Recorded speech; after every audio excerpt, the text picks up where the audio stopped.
What's up, everybody? Welcome back to GameSpot. Cross Kind of Funny here on GameSpot.com/E3. I'm Greg, that's Colin, and that is Cliff Bleszinski. What's up? Good to see you guys. It's so good to see you. Thanks for having me. Thank you for coming and lounging on our furniture. Nick ordered these. This is rather comfy, actually. Yeah, lay down. Nick, you did a really good job with these couches. You're giving yourself a hard time. I realize that outdoor furniture doesn't belong indoor, But we're changing the game now. Yeah, well, Does this mean like blood washes off easily, so if It you does, murder me, yeah. you can go full Dexter? yeah. Oh, definitely. This is great. It's going to be that kind of show. Oh, no, there's a definitely reason you'll never see Jeff Garsman again. Great, thank you. No, this is an amazing setup. You guys are crushing it. Thank you. so much, You were buddy. here last time. You were on our GDC stream. Yep. When we were in Patreon's office, nothing was going right, but we were trying, man. We never have anything to talk about. We just kind of sit around and awkwardly stare at each other. Oh, yeah. Yeah, I know. If only any of us were good at just bullshitting. I know. and Like, talking. just It's shooting almost the as shit if we're all day friends long. and we just get It's to do almost whatever. like it's an art form or something. Yeah. So what is new? What's happening at Boss Key? How huge are you now? We're at 40. Damn. Yeah, we got 40 people in the office right there. We took over the floor above us in our building. And we're still, 40 for a AAA studio, still pretty small. Yeah. And I've said it before, I say it again, I want to keep the studio lean and mean. I want to know everybody's name, preferably their spouse's name. But we're at the point now where we're targeting kind of a late summerish type of potential announce. That What's guy up? loves you. Yeah, hey, I love you too. So, You're yeah. targeting a late summer what? What the thing is, man, is I go to work on Monday and I'm like, is this game gonna work? Is this game gonna be fun? And when we hit midweek, about Wednesday, Thursday, Friday, I'm just driving home like, We got it's, this. it's what I'm making. I can't go into too much detail yet. Yeah. But it's a very tangible game, and I was having a great conversation with Dean Hall, the Oh, yeah, creator of DayZ. DayZ, and he's like, "Well, how streamable is your game going to be?" I'm like, "I'm hoping pretty freaking much." Yeah. Because the saying I've always said is your game is only as good as how many YouTube videos it can yield. And the way we're building the game right now is it's so skill based that there are certain moves that I pull off in the game in the year that the studio's been open. I've only done once or twice. But I Wow. know there's going to be people out there that are that good and that skilled that they're just going to crush it and be able to pull these moments off, essentially make highlight reels like, NFL or NBA. So what is the elevator pitch for somebody who's just stumbling into this GameSpot stream? Don't know. What is the game? Well, so I worked at Epic, obviously, for years. They're doing the new Gears. Looks fantastic. But I started a new studio called Boss Key Productions. Yeah. And we're doing a PC free-to-play shooter. That's sci-fi. We've been slowly but surely kind of leaking some of the artwork from it. And it's one of those things that it's going to be very skill-based. And I don't want to do sleazy free-to-play. I want it to be good free-to-play. Yeah. Like the kind of game where you're like, no, I like this community. I like this product. I like the team behind it. Shut up and take my money. As opposed to feeling like I'm reaching in your wallet and kind of sneakily taking it out. Sure. Which is unfortunately how it feels like in a lot of the mobile games. So my goal for RJ, my COO, and I, RJ came from the Killzone backdrop as far as doing all those PlayStation games. I did the Gears games. We want fans of traditional shooters to see this and say, I don't normally play free-to-play, but I'm going to give that a go. And hopefully enjoy it and crush it. So then, for you, it's skill-based, it's a shooter. Where does the free-to-play, not the microtransactions in a bad way, where does it come in where you want people giving you money? We From don't. what you can tell we don't us. want everybody to necessarily have to give us money. That's Yeah. the thing is, if you and I use a lot of metaphors about like restaurants and bars and relationships. We're creating the pub. If you want to come into the pub and have a glass of water with a friend. Probably not in California because there's no water, but you can do that and have a meeting. People sit at Starbucks all day long on their laptops. They may not even buy coffee, but if you want, want a burger or a pint or whatever, it's there. So we're offering the venue of the game that has this great experience with a lot of great verbs. Yeah. And then hopefully people are like, hey, you know what? I kind of like this game. I'm going to support it with my dollars. And what we're doing is initially targeting some of the cosmetics as far as, how can I have that spiffy red tie? Oh, Or you go those- to or those rather kindoffunny.com/boss spiffy red key. shoes. Exactly. Like, how can I do that to actually volunteer? Tweak the mic. Can you hear They're me? yelling at you? All right. Production assistants. I have to completely repeat everything that No, I just you're ranted fine. about No, for the you're- last you're 30 sure. minutes. No, you're perfect. So I know you're. Kevin would be yelling in my ear if he couldn't hear you. No, absolutely. Good. So I know you're making the game on PC. Is there any interest in going back to console with it? There's always console interest. That's like the number one question that people ask me. And if Sony or Microsoft were to come up to us tomorrow and be like, let's do this, I'd be like, I'm not going to rule it out. Like, why would I rule it out? But the thing about PC is we're really leveraging what the keyboard and the mouse can do as far as, like, the controls of the game and it being very skill-based. If this game is ported to consoles, it will be a very tricky thing to pull off that a partner like Sony or Microsoft will have to do. So it's possible. I wouldn't want to do it myself. Now, you're talking to the guy who got Borderlands on the Vita. Yep. I gone home kind of onto a console, but then the company blew up. Yep. Do you want me to throw some tweets out there? Yeah, could you hook it up a little Yeah, bit? I'm going to build the list right now. You're going to build Geo the Corsi. hashtag build Yeah, the hold list, on, hold building on. the list? Hold on. All right. You drive for 2 seconds. Okay, no doubt. I'll tell you, the thing about what we're doing with the keyboard and the mouse is so strong that just the pacing alone, it's going to be really, really tricky. What is? We're gonna selfie build the list. Oh well, you. I can't. Lean in. Lean in. All right, let me put this. Such a social media whore. I know, he's unbelievable. All over it. But yeah, I mean, so we got 40 right now. We actually have some interns in the office who are doing a fantastic job, and it feels good. You know, the studio has a really good company culture. You know, everybody gets along. You know, we're already engaging. We do live streams every couple weeks. You know, we have a decent following on there. But the number one thing that gamers always say to me is they just show me the freaking game. Yeah. They want to see the damn game. They're so tired of seeing my big fat head flapping my gums. They want to see the game. So How far off are you? we're targeting when the weather's still warm for people to be able to see something. Nice. So, Cliffy, one of the great things I respect about you so much is that you're a student of the industry. You understand it. I love hearing you talk about it. You have good insight. What did you think about the press conferences? Yeah. Look, I see both sides of it. I like the hype. I enjoy the hype. I couldn't watch some of them because I was on a plane flying out here. I thought Microsoft's was fantastic. Sony apparently made everybody's head explode between like the Final Fantasy remake and all of that. The biggest thing that blows my mind, the trend that I'm seeing, is people being drunk on nostalgia. Like, it's the same thing when, you know, they did the Video Game Awards and Ken and Roberta Williams came out and announced a new King's Quest, trended worldwide on Twitter. Everybody just lost their brains. So it's like, I love new worlds. I love new IP. Right. You know, that Yarn game that was coming out was fantastic. Yeah, like that, Unravel, yeah. You know, VR, I just got to see the latest Oculus stuff, and it's just like, mind blown. It's absolutely amazing. So when people are like, it's an HD remake, I'm like, yeah, fine, that's cool, but show me new shit. I just want to see new shit. Yeah. And then that's what I'm doing with our new studios, making new stuff. Yeah. But everything that's old is new again, right? Everybody's clamoring for these remasters. Every 10 to 15 years, you get a remaster. You get a remaster. You get a remaster. Non-stop, man. What do you think about the Gears remaster? I mean, that's coming out, I guess, this fall. I think it was pretty much the worst kept secret in the world. Yeah. So give me Gears of War 1 with 60 frames a second and shiny roads. Sure, I'll play the shit out of that. You know, like I always thought. Like, I saw the future back when I was at Epic as far as the frame rate of first-person shooters, and that with fighting games it started and it had to be 60. And then with driving games, Forza and all that had to be 60. I'm like, this is coming with shooters. Call of Duty broke the mold, 60. Every game has to be 60 now. And like, as much as I enjoyed Destiny, the frame rate of Destiny not fully being at 60 actually impacted some of my enjoyment to it to a small extent. I need that frame rate. Do you? You're one of these frame rates guys? Well, Colin and I are not the frame rate guys. I am. Arjan, my COO, and he is a frame rate nut. Like, if the game drops below 30, he screams and breaks his keyboard. And we want to have that, just high-end experience, right? Well, with shooters, especially skill-based Twitch shooters, which is what it seems like you're making, that's going to be essential. Well, that makes sense, yeah. Dude, I mean, that's the thing is, like, I personally, working on the Gears franchise over the later years, was dumbed the games down a little bit. Hit the button to look over there, and we're worried it's going to be too hard. It's like, dude, gamers want a challenge. They want something that's skill-based. They want something. I mean, the one game I still play the most right now is CS:GO. Like, Counter-Strike is still the most airtight shooter I've played in years, and we just play like the 10v10 in the pubs. And the kids are still amazing in that game. These people have been playing this game for 15 years. Like, and once you get that op, like, it's sink or swim in your own volition in that game. And I have so much respect for that game, and that's kind of the skill level that we're targeting for this game. So, I mean, is that why you're playing it, or is it just because it still speaks to you? Is it the best in the biz at shooting and doing all these different things? It's still the best shooter. The game type is so airtight. The stakes are high. You know, one shot, you're basically dead, essentially, right? Sure. Headshot, right? You know, you're buying all the different weapons, and the weapon skin mechanics they put in that game are absolutely brilliant. That's an example of, you know, there's a pay gate of like $14 to get in, but they monetize that game in a very cool and unique way that whenever I get that crate, I'm like, $250. Right? And I'm actually excited about it. So that's one of the good examples, such as, you know, League or Dota or these other games that do a free-to-play model, and they don't do it like a sleazy Las Vegas 5. Yeah. Was there a big learning curve for you? I mean, going from making Gears, doing this, to now getting out there and having... I mean, free-to-play is all around, right? Yeah. But I wouldn't consider myself an expert at it. Anybody who's an expert doesn't share their data.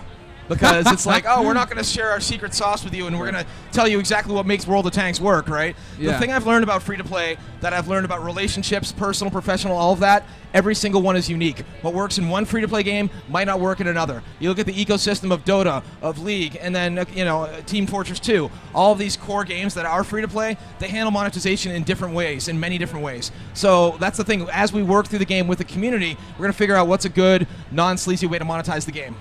Are you... You're working on the free-to-play game. It seems like a smart venture for you. Do you feel a lot of pressure to deliver, considering you're a name and there are expectations with what you're? I mean, I'm a name, but I always say the average 14-year-old who's watching YouTube videos of PewDiePie doesn't know who I am, doesn't give a shit who I am, and no justice. And that's only gonna that cachet only goes so far. So decent Twitter followers aside, that's cool. That helps.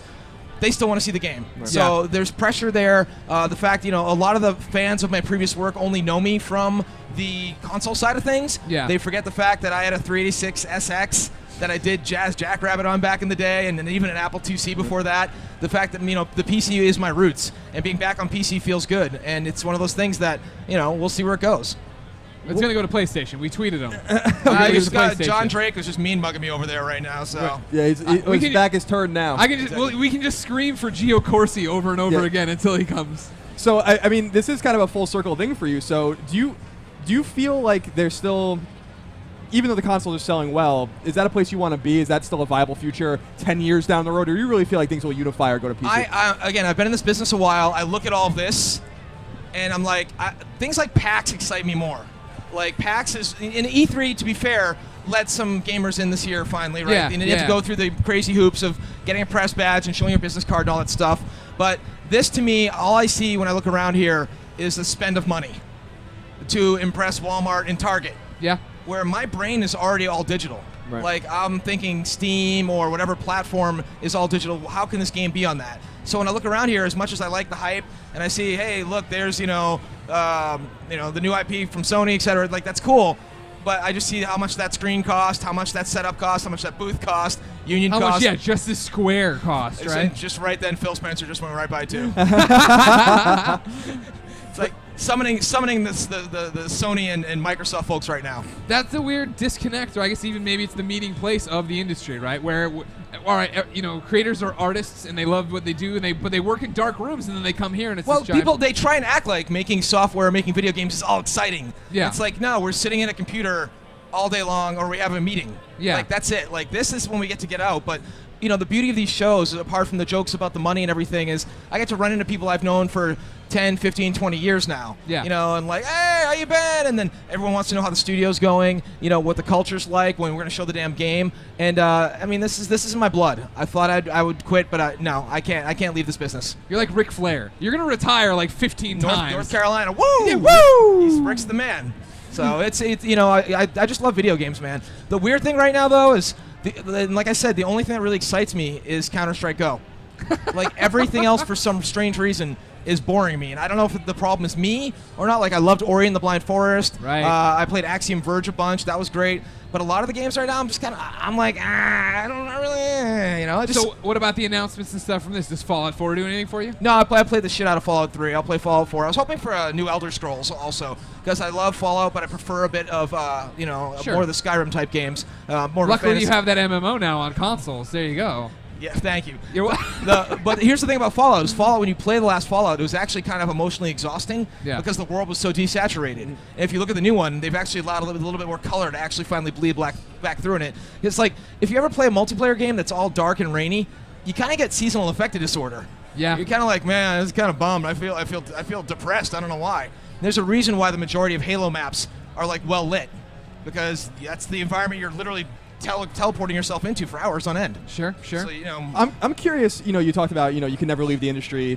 Clearly you've thought about it. What would you like? What are your other interests? What would you want to do if you left? Like, would you want to? You obviously you have such a creative gene in you. I mean, I love intellectual property and world creation. I mean, there may be something involving screenwriting or film or something like that. But other than that, like, I wouldn't. I enjoyed my year and a half off, but it was honestly like I was done like 6 months out. I was like, no, let's start negotiating for a deal. Let's talk to various interested parties to talk about actually starting a studio. So that's how long I lasted. Yeah, just a half. It's like even Jason Rubin over at Oculus, because Jason was Naughty Dog for years. Yeah, he took like some time off. He's like, I got to get back into this. This is getting way too interesting now. So the thing is we're building this game. We're going to establish it, but long term, I want to really take a good long look at VR. Really? Yeah, like if you guys have a chance to get hands-on with so when we were at GDC, the Vive just completely blew my brain. It was absolutely a religious experience. The latest Oculus stuff, it's on that level. It's pretty damn magical. When you look down, you actually see your hands, and then you see somebody standing across from you. it's pretty impressive stuff. Yeah. Do you think there's going to be commercial challenges for VR because it's so hard to show someone unless they just put it on? That's the thing is like, you talk about Walmart and Target. It's like all you need is a kiosk in a mall, and you put somebody into it and insert the Matrix jokes. You can't really know what VR is. You have to see it for yourself. Right. And everybody you see, I usually there's two types of people, right? Those who have experienced VR and believe in it, and those who still doubt it. Right. Yeah, Especially, I understand doubting Oculus 1.0, even the DK2, but when you get to the point where the latest Crescent Bay, you look at the Vive, like, you cannot fight it. And, I've said on social, it's like, if I get home, I put on my damn spandex shorts and take my helmet and I go for a bike ride. And then I have to shower after that. And that's like a lot of steps. I got to fill up my water bottle, get my Strava app going, all this stuff, right? Right. Like, VR is half that. And you get this amazing experience where you can just fly up Everest or be at the bottom of the ocean and without any risk at all. That was the thing. For my first Oculus demo, they gave it to me, they put it on. I was in the room, like the cave, there's the guy on the throne, there's the volcano. He's like, all right, now we're going to take you outside. I was like, all right, this is cool. And he's like, now look up. And I look up and I flew. Yeah. And I was like, oh, fuck. Yep. You know what I mean? Because that's what excites me is like, not even a game, but as much as like, be Superman and explore Metropolis. It's the experience. And so when I was sitting here with, hey Phil, I was sitting here with literally Palmer's in front of me virtually, instructing me to go through it, and I pick up two of these big toy hands, and I have what are essentially Hulk fists in VR. I'm like, yes. Right? Yeah. This is what I've been waiting for. And then I actually picked up a ball, and I threw it, and I hit Palmer in the head, and then there was a tether ball we're hitting back. It was pretty magical. Yeah, no, it's those little experiences you always talk about when you Eve Valkyrie. Eve Valkyrie's awesome too. Calling it a religious experience is exactly what it was because I was like, I'm a core gamer. I don't want to play VR. And then I went to CCP's booth, 2 or 3 years ago and played it. Was this with the DK2? Yeah, it was. So it wasn't even where it is now. Yeah. And the game certainly isn't what it is now. Yeah, they still have that screen door effect, right? Yeah, exactly. But I put it on, and it was our old friend Ryan that we worked with at Did they IGN. have the proper throttle and the? No. It was all. It was like a very loose 5-minute demo, and then it would just. It was reset. that one where you got in and what you were talking about. Like this is a game changer. Whereas this one was you look down and you were like paralyzed. Right? Yeah, you still had control of the But thing. even then, it was in my 9 E3s. It was the only ever demo I was like, I want to play that again right now. Did you dream about it? Yeah, I right. No, I've had like VR dreams. Yeah. After experiencing some of the VR that I have, and I will be an ardent defender of it on social media until the cows come home. Yeah. There's always some cynical dude going, I don't buy it. And it's like, dude, it's not just for gaming, right? Like, you're not going to play Team Fortress on this. That was a bad idea putting Team Fortress on it. But the kind of games, Myst exploration games, just virtual tourism. That's the thing blows my mind is travel for people who've never been out of their home much. It goes back to that classic viral video that Oculus had of the older lady looking at the Tuscany demo. Right. And she got to go to Tuscany. It's a PTSD treatment. Like, there's so many different things that it could be used for. It's a real game changer. Yeah, and I do believe that it is one of those. I believe that there's some people out there that have tried it and it's not for them, but I do believe most people out there, if they just tried it, they would believe in it, because I certainly did, and it seems like a lot of other people even did. the early one, right? Like I said, the early one, had issues, and there might honestly be 10% of the population they can never solve the sickness thing with. Yeah. But dude, you fly and there's always the vomit bags in the airplane. Yeah. Some people just get sick, Right. like that happens, right? So the experience of going to another place, and previously with the Valve stuff was the most impressive stuff I've seen. Oculus has stepped up their game. Yeah. So I feel like these are real places I've been to in my brain, which is just weird. Right? Yeah, and, it's and super bizarre. so you're eventually going to get the haptic suits, and it's going to be ready fucking player one. Well, that was the thing of the HoloLens demo, right? I still haven't seen that yet. It's really cool. If Is he only still I over there? I might need to pull some strings for the HoloLens soon. Can we get him to see HoloLens, Mr. Spencer? Please. Do you want to come up? You want to talk about HoloLens? Explain to him why it's cool? No, what was cool about it is it started with them staring, or the man staring at the wall, and it was projected on the wall, and I was like, all right. And then when he went to the table and looked at the table and it went up, it was that's why I said I think that stole the show. Yeah, no, that was yeah, that was the moment for me where I was like, oh my god, that looks awesome. awesome. I think Microsoft has partnered to some extent with Oculus for some of the stuff, because I think Microsoft recognizes that virtual reality and augmented reality are drastically different things. Yeah. And the big dark horse in this race is Magic Leap. I haven't seen anything from Magic Leap. I've been talking to them about going down to Florida and visiting to actually check it out. It's supposed to be pretty friggin' impressive. Yeah. So we'll see. What do you think about Morpheus? Morpheus, I'm actually a believer. I think Morpheus has a really good shot at being the first VR that's really for consumers that they can easily set up. Yeah. Because it's a fixed platform. Right. They got the controllers, right? Did you do the London heist?